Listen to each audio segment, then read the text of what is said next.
Uyg'urlarda farzand tarbiyasi. Abduri Yer Muhammad Tayir To'g'liq. 10. Bab. Farzandlar o'z qimmatini jamiyatdan topsin. Odam o'z tabiatiga nisbatan ijtimoiy mavjudot ekan, demak, u o'zining haqiqiy tabiatini faqat jamiyatli kamolatga yetkaza oladi. K. Markes. Biz yuqorida ota-onalar farzandlarni alif uchun tug'di, alif uchun tarbiyalaydi degan edik. Ota-onalarning ajr bilan bola tarbiyalashdagi mohiyat dal shu yerda. Shundoq ulug' maqsadni chiqish qilgan oilada o'sib cho'ng bo'lgan bolalar yaramliq odam bo'lib chiqadi. Balani ona tug'di, lekin uni jamiyat kamolatga yetkazadi. Balalar jamiyatla o'zining qimmatini topa oladi, o'zining qimmatini joriy qildira oladi, o'zining inson ekanligini toniy oladi. Jamiyatdan ayrilgan qimmatmi, insonmi mavjud emas. Kalila va Diminada jamiyatning shaxsning mavjudlik bilan bo'lgan munosabati mundaq bir tipik misol bilan nihoyat ro'shan yoritib berilgan. Dunyodan va odamlardan qochish yaxshi odat emas. Bu dunyo insonlarni bir-biriga muhtoj va bir-biriga lozim qilib yaratgan tursa, kishilarga xilvat, tanholik qanday ravo bo'lsin? Odamzotning tabiati tabiat moddalaridan barpo bo'lganligi uchun bir-biriga qo'shilmoqqa moyil keladi va bir-biridan yordam tilashga ehtiyoji tushadi. Bir kishi bir qozon osh pishirmoqchi bo'lsa yoki biror kiyim kiymoqchi bo'lsa, avval qozon yasash va katman so'qish kerak bo'ladi. Shunga loyitib bir qacha yasab, uniga suv ilib, kaki so'qib, uning bilan o'tin kesib, har ishni o'z tartibi bilan qilish lozim bo'ladi. Qozon, kaki so'qishga bolqa, sandal, kurak va ko'mir ketadi. Oddiysi kurak yasash uchunmi teri aylash kerak. Taqqa berib ko'mir ko'ydirib, Әпкелішке тағар тоқыш керек. Тағар тоқыш үшін юң тепіп, оны егіріш керек. Юңны hazır қылыш үшін қой, төгі бекіш лазым болды. Қысқысы, әні шындақ авар болыш керек. Ашындақлы болса, hər qandaq адам bir kimning yardımsız bütün ömrü ішіде бірər qatım aş pişirip yiyələydi ya yiyəlməydi. Şuna zörüriyet yüzsüdün bir kim qazan yazsa, biri kaki soqudu. Alhazal her kim bir işqi məşğul bulup, öz ihtiyacıdan artıqını başqalarına berib, yakis edib, başqalarının əciridən tütkenlerini öz hacetiga işletidu. Şuna qilib hər qandaq iş asanlıq bilan hal buludu. Mana bu adamlarning çoxun bir-biriga haceti tushirganligini, birlashmasa hech qandaq ishni boshqa ilib chiqib bo'lmaydiganligini isbotlaydi. Bundaq bog'lanishni ko'rishga bo'ladiki, har qandaq bir inson bolasi bu jamiyatga quruq qo'l, töhfsiz qatnasha olmaydi. Jamiyatsiz ham o'zining qimmatini topolmaydi. Undaq bo'lsa, farzandlar bu insoniyat jamiyatiga qandaq rasmiy va qandaq sifat bilan qatnashishi kerak? Ota-onalar farzandlarning jamiyatda bir kishilik qimmatini tepishi uchun qandaq rol o'ynashi lozim? Алдыңғы бапта біз farzandlarning inson sifatida kamolat tepishining tüp asosi bo'lgan aql, farosat, ilm, ma'rifat va uning farzandlarning taqdiri va istiqboli bilan bo'lgan munosabati to'g'risidagi maslahatlarimizni ota-onalar bilan o'rtoqlashdik. Biz yana shuni bilamizki, bir bütün insoniy qimmatning julanishiga faqat ilm, ma'rifatlik va aql, farosatlik bo'lish bilan erishgili bo'lmaydi. Chunki razillik uchunmi aql, farosat kerak. Ilm, ma'rifat, yomonlik, yovuzlik uchunmi lozim. Shunga farzandlarning jamiyatga oliyjanob ruh, kollektivizmlik e'tiqod va aqida bilan qatnashishi, shaxsiyatchi, nafsaniyatchi bo'lmasligi, ochko'z, tamaxur bo'lmasligi uchun ularni o'zining qimmatini, jamiyatdagi o'rni, obro'yi va hurmatini joriy qildirishi uchun mundaq bir qancha taraflardan qattiq talab qo'yib tarbiyalashga to'g'ri keladi. Birinchi, alim bo'lmoq o'ng'ay, odam bo'lmoq tez. Alim, shoir, jangchi, qonunshunos va boshqalar bo'lish yaxshi, lekin inson bo'lmaslik yomon. Bilinski. Ota-onalarda o'rtaq bir umumliq shuki, farzand bu dunyoga ko'z ochish bilan ajoyib ulug' orzular bilan olim, sadoqat, ma'rifat, qahramon, botir deganga o'xshash chiroyli qismlarni qo'yamiz. Ko'ziga qarab, alim bo'ladigan balam, shoir bo'ladigan balam, doktor bo'ladigan balam degandek shirin orzular bilan o'zimizni bazlaymiz. Bolalar cho'ng bo'lganda ulardan balam cho'ng bo'lganda nima bo'lasan deb so'raymiz. Ular bizga injener bo'laman, boshliq bo'laman, uchquchi bo'laman deb bersa, shunda xushal bo'lib ketamiz. Aqlliq balam deb so'yib ketamiz. Agar ular dehqon bo'laman, ishchi bo'laman degandek so'zlarni qilib qolsa, xuddi u go'dak bola o'zining taqdirini o'zi pichayotgandek ma'yuslanib ketamiz. Hech qaysimiz balam sen qandaq odam bo'lasan degan savolni so'rab boqmaymiz. Bu shuni tushuntirib beradiki, biz bolalarning nima ish qilishiga, nima bo'lishiga ko'proq ko'ngil bo'lamiz-yu, qandaq odam bo'lishiga ancha ko'ngil bo'lmaymiz. Bilish kerakki, farzandlarimizning nima bo'lishi, qandaq ish bilan mashg'ul bo'lishi muhim emas. U ham farzand tarbiyasining nishonimi emas. Chunki ular Qur'onga yetganda o'z iqtidori, o'zining moyilligiga asosan nima ish qilishini o'zi tanlaydi. Shunga farzand tarbiyasidagi eng muhim masala farzandlarning qandaq odam bo'lishiga ko'ngil bo'lish. Ularni haqiqiy ma'nodagi odam bo'lishiga yetaklash va haqiqiy odam qilib tarbiyalash bizning eng ko'ngil bo'lishimizga arziydigan muhim mas'uliyat bo'lib qoladi. Ba'zi odamlar borki, Tutqan pütkini qovluq şumluq, o'ylaydig'ini boshqalarning rizqini tartib olish, shug'ullandig'ini samonning tegidan so'qiyib boshqalarga ziyonkashlik qilish. Amal mansab tamasida o'zini qulluqqa baxshanda qilish, shu yo'lda ta'magar va non kuchki bo'lib, o'zining insonligini unutish. Ular do'st yaranlarga vafosizlik qilib, vositallab o'ltirmay o'z maqsadiga yetish uchun qora niyatlik bilan boshqalarga o'rkolash piyida yuridi.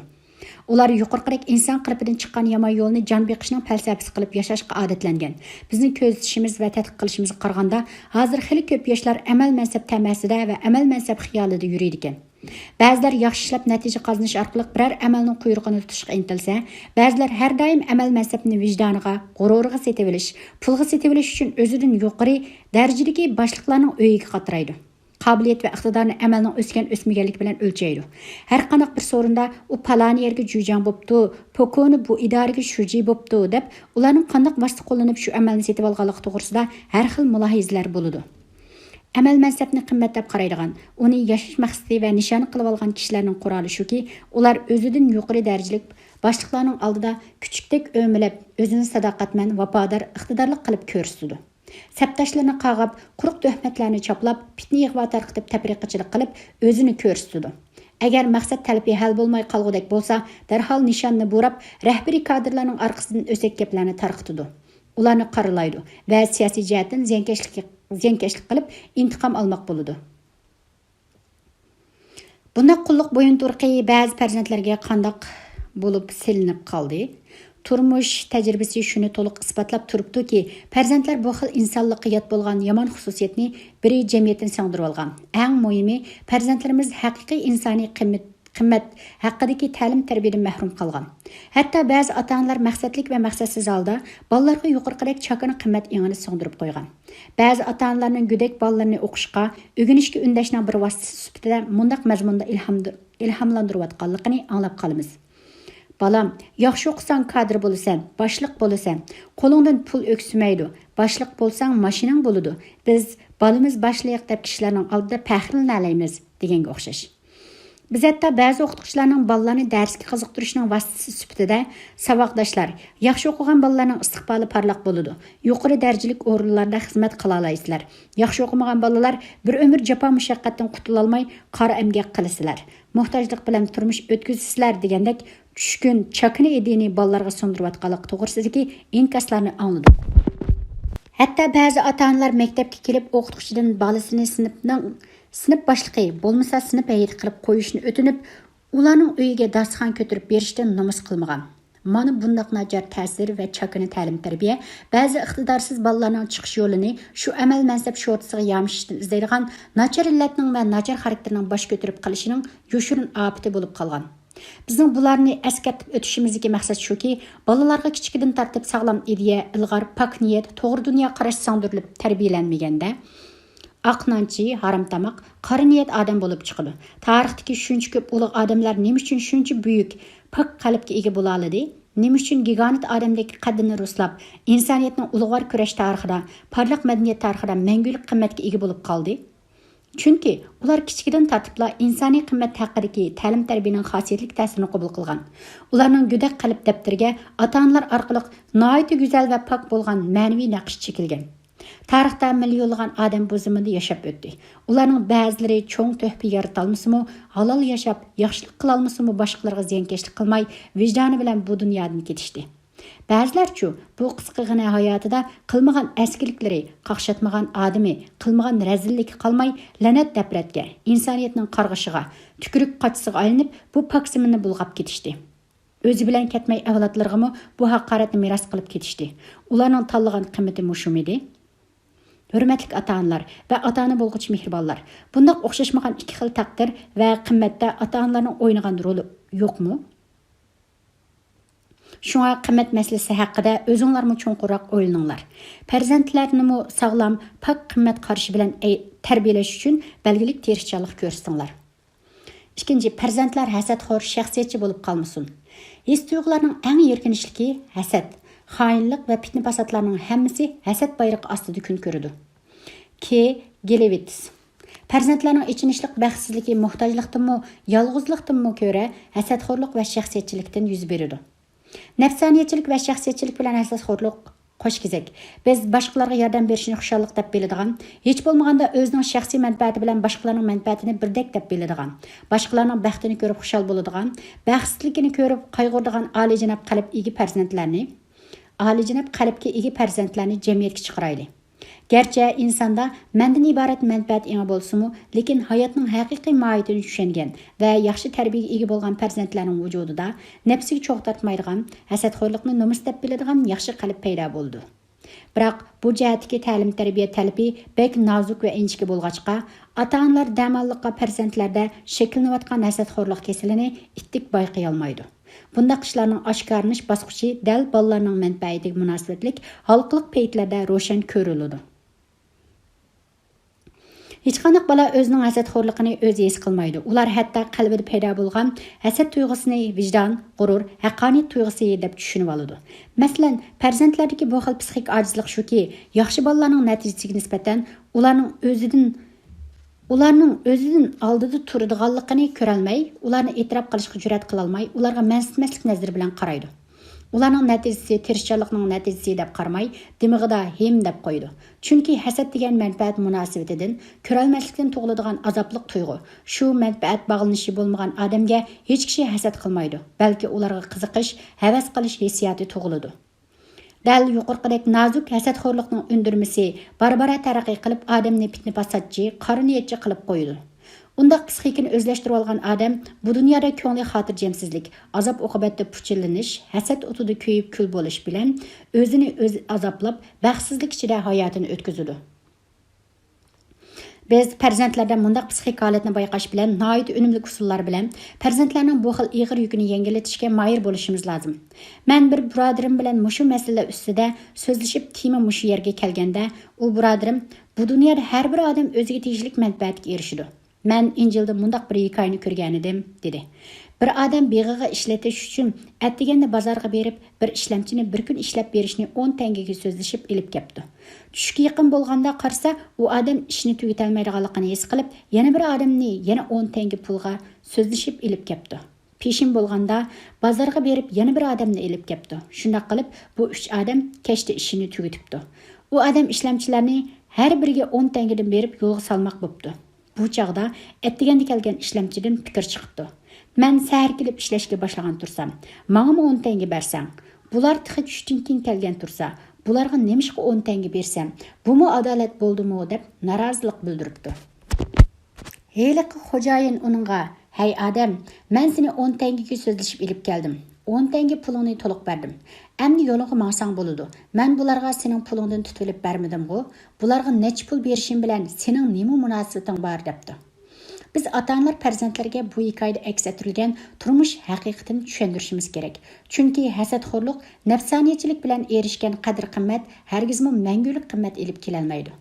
U oxirgi hisobda kishilik jamiyatda kishilarning la'nat nafratiga aylanib, hamma odam uningdan qochadigan qo'rqinchli maxluqqa aylanib qoladi. Shunga bolalar az-to'la oqqarni farq etkila boshlagandan boshlab, bu haqdagi tushuncha bilan ularda keng qo'rsaqlik xarakterini yetildirish kerak. Nasiyatin namuna. Balam, odamga o'zining qozongan muvaffaqiyatlardan ko'ra, boshqalarning muvaffaqiyatlari texmi xushallik beg'ishlaydi. Chunki bir odamning bir bo'lsa, ko'p odamning ko'p bo'ladi. Haqiqiy qo'rsaqi keng, oq ko'ngil, shaxsiyatsiz odamlar boshqalarning baxtidan huzur ola oladi. Boshqalarning oldida yuzingni yo'riq qil. Ba'zilar har doim hasad o'tida puchilanib, o'zini o'zi azoblaydi. Ular shuncha azoblanishning badaliga nimaga erishadigandu?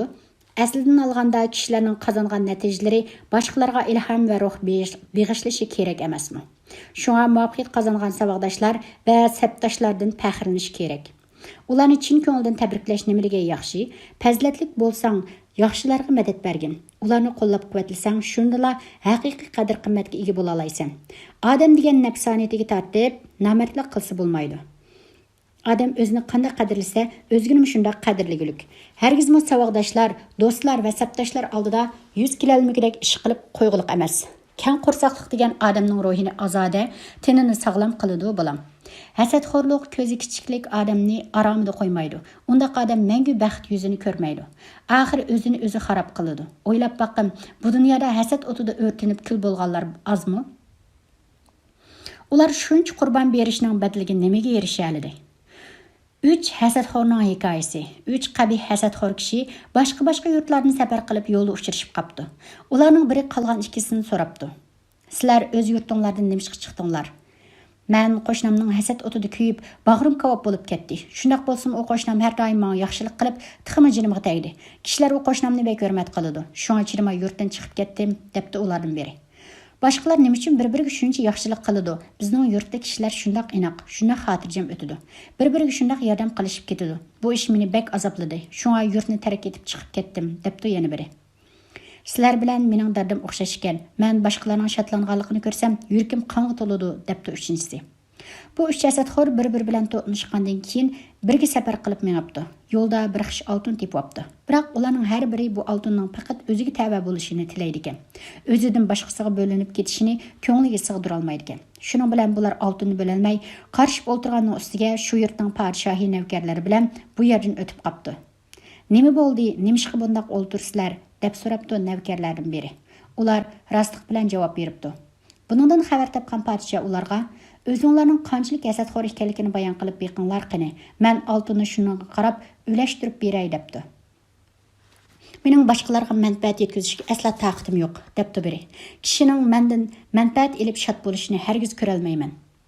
Menga silishtirganda sening hasadxorliging hech gap emas ekan, debdi ikkinchisi. Men kishining kishiga manfaat yetkazib, ko'nglini suyundirishini ko'rsam, ko'nglimga dog' tushadi. Heyhat, debdi uchinchisi. Sizlarning hasadxorlikdan lab urishinglar bema'nilik ekan. Men dunyoda yaxshilik deganning etinimi qalbimga sig'dira olmayman. Boshqalarning menga yaxshilik qilishini ko'ra olmayman. Buni anglagan podshoh hayronlikda qo'lini tafakkur tishi bilan tishlab, ularning so'zlaridan shumliq raqami o'zlarining sifatlari lavhasiga yozilganligini tushunib, bekmi ajablanibdi. Va bundaq odamlarning bu yurtga opirida bo'lishi yurt uchun bir balo qazoning alomati ekanligini fahmlab, navkarlarga amr qildi. Hey mulozimlar, mavi kishiga yaxshilik qilmaydigan hasadxorga hargiz yaxshilik yuzini ko'rsatmanglar. Ikki olamning baxt iqbolidan mahrum qilish jazosini beringlar. Mavi kishilarning yaxshiligini ko'ra olmaydiganni o'ltiringlar. Mavi kishining o'ziga yaxshilik qilishini ko'ra olmaydiganga shundoq azob qilinglarki, cheksiz qaynoqning changilida ruhning qushi qil yutib Azrailning damiga giribdor bo'lsin. Bu jazo darhol bajo keltirilib, u yurtga kelish ehtimoli bo'lgan fitna fasod va hasadxorlik o'ti o'chirilibdi. Shuning bilan heliqi hasadxorlarmi hasad azobidan biroqla qutulibdi. Balam, sen o'zingda barga qanoat qilib, yo'qqa terishib tirmishib, o'zingni yo'qqa ancha e'tibor qilib ketmasanglar, senda azob bo'lmaydi. O'zingga nisib qilingan narsalardan to'liq bahramand bo'lib, huzurlanishni bilmasang, o'zingga nisib qilingan narsalar uchun azoblansang, mana buni insofsizlik deymiz. Bu dünya her bir adamның arzusini мәңгі qanoatlantira olmaydi. Qarni ko'ksi keng odamlar har qancha o'ngsizlik uchirsa-mu, yanla qaddini tik tutib, o'zini o'ngshashning ko'yida yuriydi. Hasadxor odamlar o'zi baxtsizlik uchirsa-mu, boshqalarning omadi kelib qolsa-mu, doim parishon yuriydi. Hergiz o'ziga ishonadigan qobiliyatli odamlar boshqalarga hasad qilmaydi. Boshqalarning kaynidan g'ajishiga parvo qilmaydi. Qo'lidan ish kelmaydigan kishilarlar qobiliyatliklarini ko'ra olmaydi. Xuddi bozor itlari o itlarni ko'rsa, qavoshqa boshlab qishig'i bora olmagandek, past odamlar hunar fazilatda boshqalar bilan tankilansa, razillik bilan orqadan g'ajashqa boshlaydi. Biroq hasadxorlar shuncha azoblanib, fitna fasod terib, boshqalarni g'ajilab o'zini xarob qiladi. Shuncha azoblanib nimaga erishadiganligini o'zimi bilmaydi. Balam, hasad degan yomon bir razil kasal. U kasalning vujuding qal'asiga kirib, tining mamlakatini xonavayron qilishidan hazar qil. Dunyoda kasallikmi ko'p, biroq hamma kasalning o'ziga tushliq shifoliq dorisi bor. Afsuski, ko'rolmaslik virusidan paydo bo'ladigan kasallikning davosi yo'q. U xuddi zaharli qurtqa o'xshash ichiga kirib oldimi, qimqimliq balosiga mubtalo qiladi. O'zining go'shini o'zi yeyish odam bolasiga nisib bo'lmagan, biroq hasad o'zingning go'shini o'zingga yegizadi. İçin qurt degan yog'ochdek o'tni to'shik bo'lib ketadi. Chiroying sarg'ib, tiningni zaiflashtirdi. Hasad o'ti sana tutashgan bo'lsa, u o't ichida sen ko'proq kuysan. Boshqalarning yarısini echish bilan yaxshi atalmaysan. Boshqalarning yaxshiligini so'zlash fazilat bo'lsa, qusur izlash fazilatsizlikdir. Inovat qo'ling, obro'y yıldızing hasad o'ti bilan kuyib kul bo'ladi. Balam, qalbingni beg'ubar saqlamoqni tilasang, fitnaxo'r, hasadxo'r kishilarga qo'shilma. Ular qalbingni hiyli dami bilan ovlab, fasod azgiliga kirishga majburlaydi. Her qandaq ishni aql tarozisiga silib, andın qilgin. Anglamaqqa ishonchlikdek turgan, apqashti gaplarga ishinibla nishoningni o'zgartib, yaxshi odamlarga dushman bo'lib qolma. Hasad orqali mahrum bo'lgan narsang har qachon erishgan narsangdan yuqori bo'ladi, bolam. Demek muşu yosunda nasihat qilib, balalarga hasadning asla qimmati yo'q, mahrumlikdan boshqa mukofoti yo'q kasallik ekanligini uqtirib, kang qo'rsoq mard bo'lishga undash kerak. 3. Qadr-qimmat o'zaro hurmatdan keladi. O'zi haqida hukm chiqarishni o'rganmagan odam boshqalar haqida hukm chiqara olmaydi. Giyoti. Uyg'urlar intayin adablik, fazilatlik millat. Uyg'urlarning farzand tarbiyasidagi bir alohidlik va yaxshi an'ana shuki, farzandlarga kichikdan boshlab boshqalar bilan bo'lgan salom saat, cho'nglarni hurmat qilish, kichiklarni izzat qilishdek yaxshi fazilatni o'rgatadi. Shunga 5-6 yoshlik Uyg'ur bolalarmi cho'nglar bilan uchrashsa yoki jamoat o'tirgan yerdan o'tmak bo'lsa, tonisin, assalomu alaykum deb chiroyli salom berib o'tadi. Uyga kirgan mehmonlar bilan adablik salomlashadi va mehmonlar oldida nashayan ishlarni qilib qo'yishdan bek yiqiydi. Şuna mundaq balalarni adamgarchiligi bor, fazilatlik, kichik piyil bola bo'pti deb maqtashidi. Bir kuni men ko'cha avtobusida mundaq ishga duch keldim. Avtobus Paqiston edi. Bir bekatga kelganda bir mo'ysifat bo'y chiqdi. Arqa o'rindiqda 10 yosh chamsida bir o'g'il bola o'ltiradi. Darhol o'rnidan turib, "Bova, bu yerga kelib o'ltirib oling" deb o'rin bo'shatib berdi. Boy o'ltirib bo'lib, bu balani maqtab ketdi. "Obdan balam, leyfinchi balam, rahmat" dedi. Bu vaqtda bala biroz terikdi. "Bova, men leyfingdan o'ginib o'rin bo'shatib bermadim. Ata-onam menga doim cho'nglarni hurmat qil, ularga o'rin bo'shatib ber" deb tarbiya qiladi dedi. Buvay, "Obdan odamning bolasi kelsan balam, rahmat" dedi. Shundaq Uyg'ur ota-onalari farzandlarining kishilik munosabatidagi boshqalarni hurmatlash masalasiga bekmi ko'ngil bo'ladi. Farzandlar jamiyatda yashaydi, har xil sorunlarda bo'ladi. Ularning boshqalarni hurmatlash, boshqalarga yo'l qo'yish odatining yetilishi ularda bir xil oliyjanob ruhni yetildirishning asosi bo'lib qoladi. Uyg'urlarda kichik piyil, boshqalarni hurmatlashni biladigan bolalar bak qadrlandi va suyimli ko'rinadi. Takabbur, menmanchi bolalar ko'ziga sig'maydi va sat ko'rinadi. Bolalardagi takabburlik kichik chaqlarda ancha ifodalanmaydi. Bolalar 12 yoshdan olganda bu xil xarakterning alomatlari ko'riladi. Bu vaqtdagi ko'rilgan psixik ahvol shuki, ba'zi bolalar oilasiga, ota-onasiga tamanno qo'yib, ba'zi kambag'allarning bolalarini ko'zga ilmaydigan, savodoshlari bilan o'zi o'tirsida qisman orliq paydo qilib qo'yadigan ahvol paydo bo'lib qoladi ekan. Hatto bundaq bolalar muallimlarga til yondirishga jur'at qiladi ekan. Bundaq psixik ahvolning oldi ilinmaganda, bundaq ahvol bora-bora taraqqiy qilib, takabburli xarakterni kuchaytirib qo'yadi ekan. Bu xil psixik ahvol farzandlar orasida chiqish olmaslik, ich qo'yin tosh qo'yin bo'lib sirdish olmaslik, bir niyatli bo'la olmaslikdek ahvollarning kelib chiqishiga sabab bo'ladi ekan. Shuning bilan barbara yekigani qilib, o'zi bilan o'zi jeli bo'ladigan, ich pushadigan, boshqalarga yiqilishga jur'at qila olmaydigan ahvollar yuz berib, o'qish natijasiga ta'sir yetkazadi ekan. Chunki boshqalarni ko'zga ilmagan bolalarni boshqa bolalarmi ko'zga ilmaydi ve arığı qatmaydı. Bundaq psixik ahvallarning paydo bo'lib qilishida ota-onalarning o'ynaydigan roli intayin cho'ng. Masalan, bir boshliqning bolasi ikki savodishini boshlab uyga kirdi. Bularning biri kambag'alning bolasi, yana biri boyning bolasi edi. Bu vaqtda Sohibxon bolaning dadasi bu ikki bolaga o'xshash iltifot ko'rsatdi. Ular bilan samimiy so'zlashdi. Bu dadaning pozitsiyasi haliqi ikki bolaga bek yaxshi ta'sir qildi va ko'nglidagi gaplarni u kishiga aytib sirlashdi. Şu arada Sohibxon bolaning onasi sirtdan kirdi. Ana boyning bolasiga ko'proq iltifot ko'rsatib, kambag'alning bolasining kirganligiga norozi bo'lgandek bir xil ruhiy holatni ifodaladi. Sizningcha bundaq ahvol bolalarga qanday ta'sir ko'rsatadi? Balalarning o'zini boshqalardan tuvan ko'radigan psixikasimi yaxshi emas. Boshqalardan o'zini cho'ngchaqlaydigan, boshqalarni past ko'radigan psixik holatmi xato. Shunga farzandlarga tarbiya qilishda balalarning o'zini qadrlashi, o'ziga ishonishiga yordam berish kerak.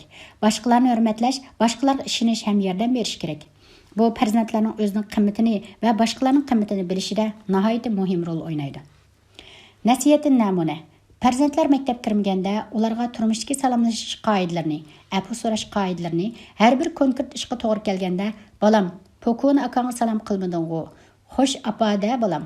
Cho'ng apangga xafa bo'lma apa" degine, naqsh etib berib ko'nglini olg'ina degandek odatlantirish orqali kuyinish va hurmat qilishni o'rgatish kerak.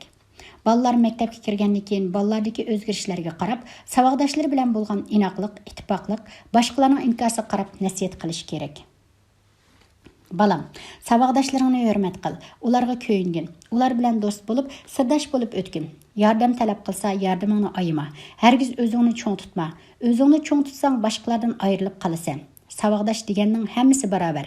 Biri cho'ng, biri kichik bo'lmaydi. Agar sizning oilangiz boyashat, boy oila bo'lsa, sen ailemizga tamanno qo'yib, boshqalar bilan o'zing o'tirsida orliq paydo qilib qo'ysang, boshqalar seni ko'zga ilmaydi. Bir adamning qadr-qimmati hargizmi ota-onasining boyligi yoki cho'ng, boshliq ekanligi bilan o'lchanmaydi. Balam, faqat yaxshi odam, yomon odam deb ikkiga ayrildi. Sen odamlarni o'lchashda, muomala qilishda yaxshi yomonni o'lcham qil. Hargiz amal mansab, boy kambag'allikni o'lcham qilma. Ham savodoshlaringni o'zing bilan o'xshash ko'rgin. Boyning boshliqning bolasi bo'lib qilish hargizmi sening boshqalardan ortiqligingni ko'rsatadigan belgi emas. Oddiy fuqarolarning bolalari bo'lish hargizmi ularning saddan tuvan turadiganligining o'lchimi emas. Sizlar xuddi bir shaxtda ichilgan g'unchalarga o'xshash bir-biringlardan hargiz farqlanmaysizlar. Sen o'zingdan tuvan ko'rgan bola hatto ba'zi tarafda sendan ustun bo'lishi mumkin. Sening bizni qalqon qilib o'zingni boshqalardan alohida chaqilib olishing o'zingning ojizligini ifodalab qo'ydi. Balam, men sana bir misal ilib beray. Bir boyning bolasi dadasining marmardan yasalgan qabrisi beshida o'ltirib, bir kambag'alning bolasi bilan munozirlashibdi. Dadamning qabrisi toshdan qo'pirilgan, ustiga chiroyli xatlar naqsh qilingan, marmar tosh va piroza xish yotqizilgan. Bu qabr sening dadangning qabrisiga qandoqmi o'xshasin? Sening dadangning go'riga bir ikki kesak qo'yilib, ustiga ikki ketman top tashlangan xolos, debdi boyning bolasi dadasining qabrisidan maqtanib. Kambag'alning o'g'li bu so'zni anglab mundaq debdi. Bo'pti, dadang ig'ir tashlarning ostida injiqlab tursin. Angacha mening dadam jannatga kirib bo'ldi. Balam, bu hikoyadan saboq olganki, dunyoda hech kim ajdodining ulug', madaniyatlik ajdod bo'lganligi bilan ulug' bo'lib qolmaydi. Hech kim ajdodi va bobolarining tarixda tuvan, past o'rinda turganligi bilan e'tiborsiz bo'lib qolmaydi. Oldi bilan balam, tarixning chaqi davomli cho'rgilab turdi. Aziz bo'lganlar xor bo'ladi, xor bo'lganlarmi bir kuni xorliq aqaratini yuyib, azizlik to'nini kiydi. Shunga birdamlik omad uchun ko'ranglab kishilarga bo'yintovlik qilgulik emas. Har qancha ulug' martabaga chiqqan, har qachon normallikni saqlagan kishilarga gardankashlik qilib, o'zingni paslashtirma. Har qancha kambag'al namrat o'ringa tushib qolgan chog'laringdimi, yanala maydonni ko'tarib, yashashga tirishqin. Hargiz boshqalarga qulluq qilma. Yana biri balam, dadangning amaldorligi, dadangning shon-sharfi faqat dadangga guvoh bo'la oladi. Faxrlanish to'g'ri kelsa, o'zing bilan, o'zingning iqtidori va qobiliyati bilan faxrlan. Bo'lmasa, dadasining pagulliq chapinini kiyib olib, men general deb maqtangan hamoqat bolaga o'xshab qolasan. Qabrning xishdan qo'pirilganligi bilan marmardan qo'pirilganligi biror odamning qadr-qimmatidan o'lchaydigan o'lcham emas. Haqiqiy qimmat xalqning qalb to'rida qurgan xotir munarining cho'ng kichikligida. Shunga balam, savoqdoshlaring bilan normal, inoq, barobarlik asosidagi munosabatni saqlag'in. Agar ba'zi savoqdoshlaring sendan ustunlik talashsa, e'tibor qilma. Balam, agar biror savoqdoshining dadasi ig'ir jinoyat o'tkazib xatolashib qolgan bo'lsa, hargiz u bolada gunoh yo'q. Sen aqlingdan ezib, sen jinoyatchining bolasi deb haqorat qilma. Aksicha, u savoqdoshinga yaqindan yordam qil. Uning ko'ngil yarasiga malham berishga tirishqin. Mubodo jamiyat u bolaning dadasi bilan farzandni bir kaltakda haydab, noto'g'ri muomalada bo'lsa, shu jamiyat jinoyatkor hisoblandi. Uqdingmi? Demak, kishilik turmushda farzandlar har xil ahvollarga duch keladi. O'zini qandoq tutishni, qandoq muomalada bo'lishni bilmay, hissiyoti bo'yicha ish tutib qolganda, konkret ahvolga qarata konkret nasihat qilish kerak. Eng muhimi, kishilar bilan bo'lgan muomalada ota-onalar ulgu bo'lishi lozim. Biror ishda xatoga yo'l qo'ysangizlar, ertasi uni bolangizga uchratasiz.